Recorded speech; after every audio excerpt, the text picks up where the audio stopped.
stadium that will host the most matches during the 2026 FIFA World Cup has a roof that weighs the same as 250 African elephants. But the real surprise is not its weight. The surprise is that this entire weight is not resting on the ground.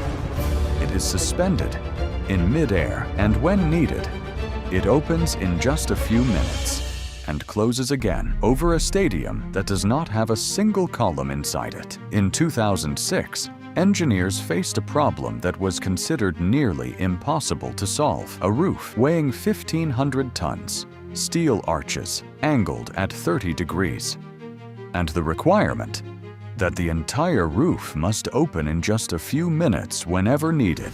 It was like trying to push the weight of 250 African elephants uphill.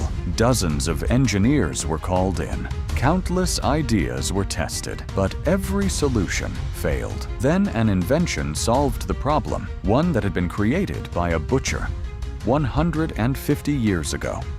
And that same invention made possible one of the most famous stadiums in the world. This is the incredible engineering story of AT&T Stadium. AT&T Stadium in Arlington, Texas is not just a playing field. It is an engineering masterpiece. 3 million square feet of floor space, 80,000 permanent seats, and enough interior space that a full commercial passenger aircraft could comfortably fit inside. Its roof is so high that even if you stacked 10 school buses on top of each other, they still wouldn't reach the ceiling. But the real story of this stadium is not in its size. It is hidden in a question. How does a roof this massive stand without a single column to support it? When the plans for a new stadium for the Dallas Cowboys were drawn up, the owners had one clear condition: this would not be used for just a few football games. It would need to generate revenue all year long.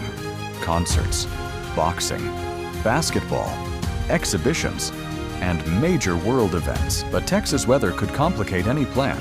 Extreme heat, violent storms, and winter blizzards. So the stadium had to be designed with complete climate control. The problem was, if support columns were installed, thousands of spectators would lose their view of the field. So architect Brian Truby faced a nearly impossible challenge. A 400-meter-wide arena, no columns, and a roof above carrying thousands of tons of weight. The answer to this problem had been hidden in the 19th century. In 1875, a bridge was being built over the Douro River in Portugal. The river was so wide and so deep that placing a support column in the middle was simply impossible. So a French engineer was called in, Gustave Eiffel, the same man who later built the Eiffel Tower. Eiffel designed a massive steel arch, one that could support its own weight entirely on its own. Inside it, hundreds of triangular structures were built, because in engineering, the triangle is the only shape that maintains its structure under pressure.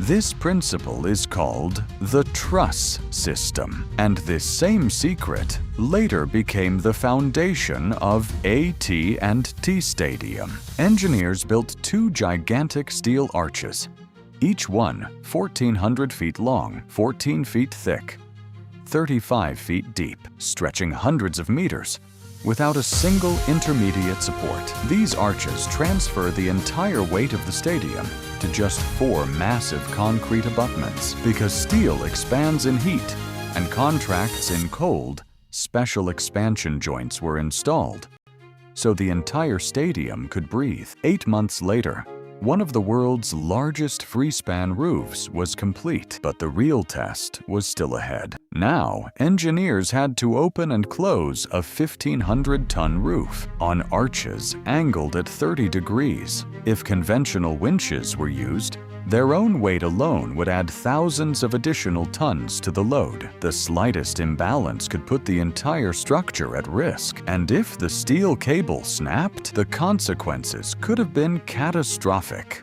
It seemed like there was no solution to this problem. Then, the engineer's attention fell on a forgotten invention, one that was 150 years old. Sylvester Marsh was not an engineer. He was a businessman, but he had a passion for climbing mountains. In 1869, he invented a railway system that would not slip on vertical climbs. This system is called rack and pinion, a toothed rail, and a gear locked into it. As the gear turns, it grips the rail firmly. No slippage, no uncontrolled movement. And this very system was installed in the roof of AT&T Stadium. 130 motors, hundreds of gears, and perfectly synchronized movement. The result? A 1,500-ton roof that opens in just 12 minutes. But having a roof was not enough. This gigantic stadium also needed to be kept cool. The interior volume is approximately 3 million cubic meters. That is the equivalent of 75,000 ordinary rooms. For this purpose, an 11,000-ton chiller was installed. It is powerful enough to cool an entire small city. Cool air flows downward from above. Warm air rises upward, and the entire system continuously recycles the air. But the 2026 FIFA World Cup presented this stadium with a new problem: real grass. FIFA does not allow artificial turf, so hundreds of millions of dollars are being spent installing a special drainage system, UV lights, and a brand new natural grass system. The grass will first be grown on a farm, then transported to the stadium in refrigerated trucks. And after the World Cup, the artificial turf will be reinstalled. Then came the world's largest video screen, 600 tons, more than 10 million LEDs, suspended 50 meters above the pitch. No matter which seat you are in, the screen will be right in front of you.